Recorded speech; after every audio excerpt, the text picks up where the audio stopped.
د هغې نه بعد نصیحتونه د حذیفه بن الیمان رضی الله عنه یا اقوال. حذیفه ابن الیمان رضی الله عنه مشهور صحابي دی او دا د رسول صلی الله علیه وسلم رازدار و. دا صحابي د رسول صلی الله علیه وسلم رازدار و. صاحب سر رسول الله صلی الله علیه وسلم. رسول صلی الله علیه وسلم رازونه به د سره وو. په ده کې یو صفت و ناشنا په دې ټولو صحابه کرامو په منځ کې په ده کې خاص و او دی په خپله وي خلکو به د رسول صلی الله علیه وسلم نه د خیر په باره کې تپوس کو، ما به د شر په باره کې تپوس کو. خلکو به وي چې یا رسول الله ما ته د خیر دروازه وښایه چې زه یې وکړم، ما به د شر تپوس کو چې یا رسول الله شر راته وښایه چې شر څه ته وایي چې زه ترې ځان وساتم. ځکه د شر نه چې دې ځان وساتو که نه دغه خیر دی، لوی خیر دی، لوی خیر دی. او کله داسې کېږي انسان ګورئ د خیر لارې لټوي او د یو شر د لاسه هغه هر څه ته لاړ چې ګډوډ شي. ده کې دا کمال و. ځکه د ده اقوال او نصیحتونه چې انسان وګوري تاریخ کې که نه او په آثارو کې نو هغه اکثر تعلق ساتي د فتنو سره. هغه اکثر تعلق ساتي فتنو سره. یو مشهوره خبره ده دا ډېره مشهوره خبره ده. وی شراب د سړو عقل دومره نه ګډوډ کوي لکه څومره چې فتنې ګډوډ کوي. شراب د سړو عقل دومره نه ګډوډ کوي لکه څومره چې فتنې ګډوډ کوي. فتنو نه ځان لرې ساتل پکار دي. په دې باندې زما الحمدلله ښه تفصیلي بیان نشته. او آخر زمانه کې رسول صلی الله علیه وسلم وایي چې فتنې به ډېرې شي. بیا فتنې قسمه قسم دي. فتنه د زنانو، فتنه د مال، فتنه د شهرت، فتنه د سوشل میډیا، فتنه د شبهاتو. دا اهمه مسله ده. په دین کې نوي نوي مسلې دا شبهات دي، دا فتنه ده. یعنې یو مسله چې موږ سره پاسه 1400 کاله په دین کې موږ نه ده اورېدلې هغه وشروع شوې، دې ته فتنه وایي. خو دا هغه فتنه ده چې د عقیدې سره تعلق ساتي. د دې فتنو نه به ځان لرې ساتي. دا فتنې ستا عقل دومره ګډوډ کوي چې دومره شراب نه ګډوډ کوي. دومره شراب نه ګډوډ کوي. شراب که تاله نقصان درکړي که نه هغه یو حده پورې دی، خو فتنه ګوره تاله داسې نقصان درکوي چې دین دله هم ختموي او دنیا دله هم ختموي. نو ځکه ځان لرې ساتئ د فتنو نه. راته زما نصیحت دی که غواړې چې د ایمان قبر ته سلامت ورسوې که نه هر قسمه فتنې نه ځان لرې ساته. او هر قسمه ستا چې دنیوي څه شي سره څه واسطه راځي که نه هغه د شریعت په حدودو کې دننه ساته، په پولو کې چې دا ستا دپاره فتنه ونه ګرځي. لکه رسول صلی الله علیه وسلم حدیث کې ویلي دي وایي زما په امت باندې چې زما د مرګ نه بعد کومه لویه فتنه ده او زه پرې یېرېږم هغه فتنه ده څه ده؟ فتنة النساء، د زنانو فتنه. لویه فتنه ده د زنانو ده. اوس د زنانو سره تعامل کمی زنانه ستا دپاره حلالې دي، کمی حرامې دي، کمو سره تعلق ساتلی شي، کمو سره نشي ساتلی. الحمدلله دا شریعت موږ ته بیان کړي. دا هغه د شریعت پورې دي چې زه تا ته بیانوم. ډېر احتیاط مه کوې. او ځکه حدیث کې راځي رسول صلی الله علیه وسلم وی دا زنانه په تاسو کې د هوښیار سړي عقل ختموي. ګورې د هوښیار سړي عقل ختموي. قمقل سړي نه دي ویلي، د هوښیار سړي عقل ختموي. او سبحان الله حالانکه د زنانه باره کې رسول صلی الله علیه وسلم وایي چې دوی عقل هم کم دی او د دوی دین هم کم دی. سره دی چې عقل یې کم دی دا دومره لویه فتنه ده چې د هوښیار سړي عقل ختموي. ته به ښه ویښ اوسې، ښه بیدار به اوسې په دیني معاملاتو کې، په دنیوي کې چې ښځه ما د الله په توفیق سره نشي ګډوډ کولی.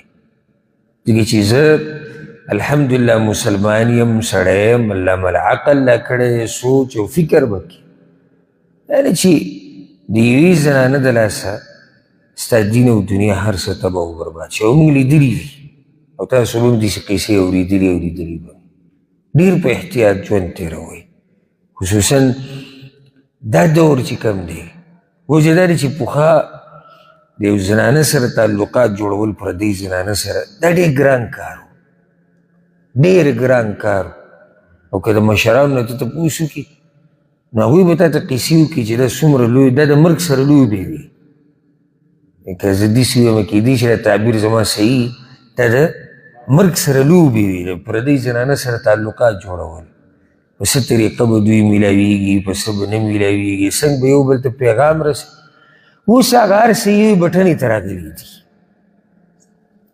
اوس مضبوط ایمان غواړي، د الله نه یره، د الله نه یره، مضبوط ایمان، تقوا چې د بکې نه وي که نه نو دا فتنه به ستا دین هم خراب کړي او ستا دنیا به هم خراب کړي. ډېر په احتیاط ژوند تېروئ. خصوصا چې کوم زمونږ مسافرونه دي. وجه مسافر خاص ولې ذکر کوم؟ یو سړی وایي ته مسافر ولې خاص ذکر کوي؟ ځکه چې مسافر د خپلو بچو نه لري، د زنانو نه لري. څومره چې انسان د خپل کور نه لري دومره د ده په فتنو کې د واقع کېدو یره ډېره وي. دا خبره یاده کړئ. ځکه چې څومره زر دې وس کېږي نو خپل کور ته واپس کېده پکار دي. او چې څومره دې وس کېږي نو خپل بچو نه مراد خصوصا زنانه د ځان سره ساتل پکار دي. داسې د فتنو دور دی. نو خصوصا زه دې مسافرو ته وایم چې ډېر احتیاط کوئ د سوشل میډیا په استعمال کې. ځکه چې زما خواته کسان راغلي دي او هغوی ته مسلې جوړې شوي دي د هغوی د بېدینۍ د لاسه او د هغوی د قمقلتوب د لاسه. نو فتنه د زنانو دغه فتنه د مال هم ګوره لویه فتنه ده. هم د انسان عقل ختم کړي. کله د انسان عقل داسې ختم کړي چې دا ته بلکل هېر شي چې په عرش باندې یو رب دی او هغه معیني د دې مال د لاسه. د دې مال د لاسه کله عقل دومره ختم شي که نه هسې نه دي ویلي حذیفه بن الیمان رضی الله عنه چې شراب ګوره عقل دومره نه بندوي څومره چې دا فتنې بندوي. فتنه د مال کله د عقل داسې بند کړي چې ده ته دا پته هم نه لګي چې دا مخامخ چې کوم سړی ولاړ دی دا زما پلار دی. که نه زما دا خبره غلطه. فتنه د مال کله د عقل داسې بند کړي چې ده ته دا پته هم نه لګي چې دا مخامخ چې څوک دی دا زما خپل ورور دی، دا زما ملګری دی، دا زما مسلمان ورور دی، دا پلانې د علانې عقل بلکل کار پرېږدي. فتنه دې ته وایي. نو حذیفه بن الیمان رضی الله عنه به وی شراب عقل د سړو دومره نه بندوي څومره چې فتنې بندوي. دا خبره دا نصیحت په دې زړه باندې ولیکئ. یو خبره به هغه بله کوله وی یو کس پسې راغی هغه ته تپوس وکړو. خو دا خبره ډېره قیمتي وه، ما ځان سره لیکلې وه، ما دا به زه دې ملګرو ته بیانوم. د حذیفه بن الیمان رضی الله عنه یو کس راغی تپوس یې ته وکړو وایي زه یېرېږم کېدای شي زه منافق یم. دا د هغه ځي د هغه زماني د دیندارو خلکو عام صفتو د مسلمانانو چې هغوی به یېرېدو د څه نه منافقت. او زموږ په زمانه کې لږ خلک دي چې د هغوی دا صفت دي. او زموږ په زمانه کې که چا ته دې ووایي چې ته یېرېږه په دې نو تا ته به کېدای شي ګزار زړه درکړي. زه تا ته منافق ښکارم بس، زه تا ته څه بېدینه ښکارم بس. که چا ته معمولي نصیحت کوې راګرمېږي او هغوی به په ځان یېرېدو. که حذیفه بن الیمان رضی الله عنه ما اوس نږدې خبره وکړه. ده ته رسول صلی الله علیه وسلم د منافقانو د یو څو منافقانو نومونه ښوولي وو. هغه بل چا ته نه و معلوم. الله پیغمبر ته ښوولي، پیغمبر حذیفه ته ښوولي، بل چا ته نه و معلوم. نو دی وایي چې یو ورځ عمر رضی الله عنه په ما پسې راغی، عمر بن الخطاب رضی الله عنه ورې وټکوو چې زه راووتم او په هغه وخت کې هغه امیر المؤمنین وی چې تپوس نه کوم بیا دې نه چې ته داسې تپوس نه کوم خو دې په له دې نه کومه ده تا له چې پیغمبر کوم نومونه درکړي زبان مو خو پکې نشته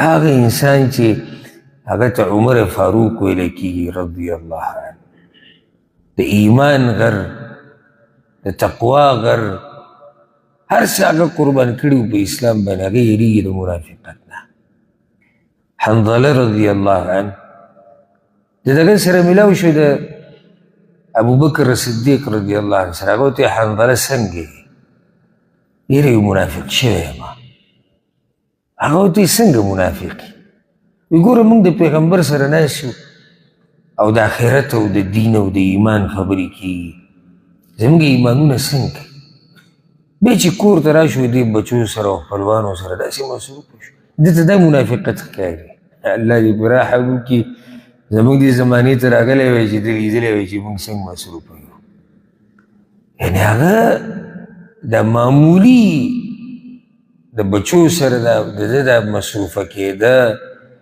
او د دنیا کې مصروفه کېده د هغه ته منافقت ښکاري نه هغه ورته نه دا منافقت نه دی ابوبکر صدیق ورته او خبره د هغه برابر وه خو د هغه دا یو ایمان و د هغه د ایمان یو مرتبه و چې هغه ته دا منافقت ښکاري نو بیا د رسول سلم خواله فیصلې له ورغلو نو هغه ورته وویې حنظله ته وی دا کله دا او کله دغه یعنی دینداري به هم کې دنیا به هم کې کله به دینداري کې کله به دنیا کې کله به دینداري کې کله به دنیا کې ستا طریقه کار به دقه شان رواني ها یو کس راغی په حذیفه بن الیمان رضی الله عنه پسې ورته یې وی زه یېرېږم چې کېدی شي زه منافق یم جواب ورنه ناشنا ورکو وی لو كنت منافقا لم تخشى که ته منافق وی ته به په دې خبره نه یېرېږي یعنې دا ګټه نښه ده چې ته منافق نه کوم سړی چې په دې یېره کي او د خپل ایمان ورسره غمي د ده ایمان رب العالمین یې ساتنه کوي خو چې بلکل مطمئن شوي که نه چې نه زه برابر یم دغه ستا د تباهۍ اولنۍ پوړۍ ده چېرته به ځان ته غره کېږي نه خپل ایمان ته نه خپلې دیندارۍ ته همیشه به ځان ته د کمي نسبت کوي درته یو نصیحت د زړه د کومې نه کوم خپلې دیندارۍ ته که ته دومره دینداري وکړې که نه چې د جبل احد عمره سره زر د الله درکړي او د ټول روالي او په یو شپه کې او په یو ورځ کې د الله په نوم ورکړي که نه ته به دې ته داسې ګورې چې ما هېڅ هم نه دي کړي که ته ټوله شپه د سهاره پورې ولاړې او تهجد کوې که نه ټوله شپه نو ته به سهار بیا دا سوچ وکړې چې ما هېڅ هم نه دي کړي که ته ټول عمر نفلي روجې نیسي که نه نو ته به دا سوچ کوې چې ما هېڅ هم نه دي کړي هله به الله رب العزت تعالی په دین کې ترقي درکوي زموږ یو مشکل دا هم دی موږ معمولي دینداري وکړو بس بیا هغې ته سم داسې یو چې تپوس یې مه کوه مشکل بیا څه جوړ شي موږ ته د هغې نه بعد نوره نه کوو مشکل دا دی لکه مثال کې یو سړی دا ووایي چې زه خو بس اوچتې مرتبې ته رسېدلی یم زه پکې کله ناکله د شپې تهجد وکوم اوس دې د نورې ترقۍ کوشش نه کوي ولې ځکه چې ځان ورته پوره ښکاري ځان ورته برابر ښکاري که چېرته ده ویلی وی چې دا په هفته کې چې شپه نیمه زه تهجد کومه دا څه دي دا څه عمل دی مړه عمل دې ته وایي زه لیکل در کوم بلې هفتې له به مخکې د هفته کې شپه تهجد کوئ اوس به دې 2 شپې کوي بلې هفتې له به د 3 شپې تهجد کوي بلې له به 4 کوي ورو ترقي روانه ده ولې ځکه دې ځان ته کم وایي دلته هم زموږ معامله الټه ده په دنیا کې ګوره زموږ دغه کردار دی لکه مثال د یو کس 15 ریاله تنخواه ده دی ورته ډېره وایي که لږه ورته لږه ورته وایي، نو ځکه یې په هغې ګزاره نه کېږي. دی په دې تګودو کې دی چې د 5,000 نه 6,000 شوې، که 6 شو نو بیا به ورته ډېره وایي، بیا هم لږه ده. بیا به دی وشي، بیا هم لږه ده. کور یې پکې جوړ کړو، بیا هم لږه ده، ځکه چې مارکیټ نشته. که مارکیټ یې جوړ کړو نو بیا هم لږه ده، ځکه چې نور ځای ورسره نشته. او داسې به دی رواني. که چېرته دا فارموله او دا طریقه موږ په دیندارۍ کې استعمال کړې که نه، موږ به لویه ترقي وکړو، لویه ترقي. زما دې درس ته دا کېناسته، بړه داسې دینداري ده. هفته کې یوه ورځ زه راشم، هم یو څو منټه زه ناست یم، ته ګوره بل هفته کې به دی 2 ورځې درس ته کېږي. په بل هفته کې به دی د دې نه زیات وخت ورکوي د دین د زده کړې دپاره. او دقه شان زما نفلي روجې مړه دا زه سه روجې نیسم، په پوره میاشت کې زه هغه 3 ورځې روجې صرف نیسم. بلې میاشت کې ته ګوره دی په هفته کې هغه 2 روجې به نیسي. دا زه څه مال لګوم د الله په لار کې، 10 روپۍ 20 روپۍ، دا څه مال زه لګوم. دینداري دې ته وایي. ته ګوره بله ورځ ته 40 روپۍ ورکوې، بله ورځ 50 ورکوې، او داسې به ته به بره روان یې. همیشه ځان ته به نسبت ته څه کې، هغه به د کمي کې. چې کوم ځای کې موږ، کوم ځای کې دینداري، کوم ځای کې موږ او کوم ځای کې هغه نیکان، کوم ځای کې موږ، کوم ځای کې جنتیان، کوم ځای کې موږ او کوم ځای کې هغه خلک چې خپل رب یې راضي کړی دی. او چېرته به دا نه وی. او بیا درته وایم او چېرته به دا نه وی چې زه م څوک یم. دا ټکې ما درته ووایي که نه، ستا د تباهۍ اولنۍ پوړۍ هغه دا ده چې زه م څوک یم، زه م پوره یم. الله به راباندې رحم وکړي. او مونږه کړي م دي، دا ډېر خطرناک ټکی دی. مونږه کړي دي، تا څه کړي دي. بله ورځ ما هغه د ملایکو باره کې چې خبره کوله، آیت الکرسۍ کې مونږ لګیا وو که نه، آیت الکرسۍ کې مونږ لګیا وو، هغه روایت ما ذکر کړو چې هغې کې دا دی رسول صلی الله علیه وسلم وایي په دې اسمان کې دومره ملایک دي، دومره چې کله الله فیصله وکړي نو د یرې د لاسه د بعضو ملایکو چې کوم هغه فیصله واوري، د هغوی د سترګو نه اوښکې روانې شي. وایي هغه اوښکې چې کله ولګي کته که نه، نو په یو فرشته، په یو ملک ولګي چې یا په رکوع ولاړ یا په سجده یې، دومره ډېر دی هغوی. او وایي دی په سجده یې د هغه ورځې نه، د کومې ورځې نه چې الله ځمکه او اسمانونه پیدا کړي دي، او دی په رکوع کې د کومې ورځې نه چې الله ځمکه او اسمانونه پیدا کړي لا سر یې اوچت کړی نه دی. وایي کله چې د قیامت ورځ راشي، رسول صلی الله علیه وسلم وایي، او دی سر اوچت کړي او خپل رب ویني، وایي چې سبحانک ما عبدناک حق عبادتک، یا الله ته پاکې موږ ستا داسې بندګي ونه کړه لکه څنګه چې پکار وه. زه یم هغه ملایک چې ټول عمر هغوی په سجده کې تېر کړی د هغوی د الله داسې بندګي ونه کړه لکه څنګه چې پکار وه. ما او تا به د الله څه بندګي وکړو؟ موږ به د خپلې بندګۍ څه صفت وکړو؟ موږ کومه توره والې ده؟ زه خو یم که الله رب العزت په معمولي خبره کې راونیو که نه، په معمولي خبره کې، نو زموږ د ټک خطا دینداري د هر څه تلې راغلي دي. ځکه الله ته همیشه دا سوال کوه، یا الله وایه ما له په دیندارۍ کې ترقي راکړه، زما دا کم کمی چې دی وایه الله دا پوره کړه، ما له توفیق راکړه چې دا کمی پوره کړه. او ځکه یو رسول وسلم به یو دعا غوښته، منځه نه بعد ویل کېږي، تاسو ته به یاد وي، اللهم اعنی علی ذکرک وشکرک وحسن عبادتک. یا الله زما مرسته وکړه په څه کې چې تا یاد کړمه، او چې ستا شکر ادا کړم، او ستا ښایسته بندګي وکړم. دا دعا به چا غوښته؟ رسول صلی الله علیه وسلم. یعنې رسول صلی الله علیه وسلم الله ته سوال کوي چې یا الله ما له طاقت راکړه چې ستا ښایسته بندګي وکړم، زما مرسته وکړه چې زه ستا ښایسته بندګي وکړم. پیغمبر ترقي غواړي، رسول صلی الله علیه وسلم ترقی غواړي چې زه به بره لاړې په بندګۍ کې. ما ورته څنګه ویلی شو چې دا زموږ دا کومه طریقه چې ده او کومه لار چې ده دا بلکل برابر د دې نه اخوا څه نشتې. ویلی شو داسې نشو ویلی.